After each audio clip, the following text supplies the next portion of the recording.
د بدن تر ټولو مهم غړی. یو استاد لیکي وایي چې کله ډېر کوچنی و مور رانه پوښتنه کړې وه چې په بدن کې تر ټولو مهم غړی څه شی ده.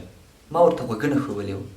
مور راته ویل چې نه غوږونه نه دي، ځکه ډېر خلک داسې شته چې په غوږونو باندې اورېدل نه کوي، کاڼه وي، خو دوی عادي ژوند کوي.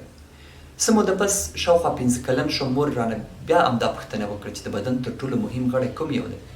ما دا ځل ورته سترګې وښودلې. مور راته وویل چې نه سترګې هم نه دي، ځکه ډېر خلک ګړانده دي، په سترګو باندې لیدل نه کوي، خو بیا هم عادي ژوند کوي. څه موده پس وایي چې کله زما نیکه وفات سو، پلار مې په لومړي ځل وژړل، مور مې هم ژړل. نو مور رانه یو ځل بیا پوښتنه وکړه چې د بدن تر ټولو مهم غړی کوم یو دی. ما چې کله په دې صحنه کې فکر وکړو چې مثلا که دا ډېره مهمه پوښتنه نه وای، نو په دې غم حالت کې او په دې خفګان حالت کې یې نه رانه کوله. نو ما له مور نه پوښتنه وکړه چې څه شی د بدن تر ټولو مهم غړی دی چې ته په زړونو له ما نه دا پوښتنه کوې. نو مور وایي راته ویل چې د بدن تر ټولو مهم غړی اوږه ده، ځکه په غم او مثلا په خفګان او په سخته ورځ کې د یو چا تکیه په اوږه باندې کېږي، او کوشش وکړه چې خپله اوږه داسې جوړه کړې چې یو څوک په خفګان او مثلا په غم کې تا ته راسي، پناه راوړي، او ستا اوږه یو داسې څه واوسئ چې یو چا ته پناه ورکړي.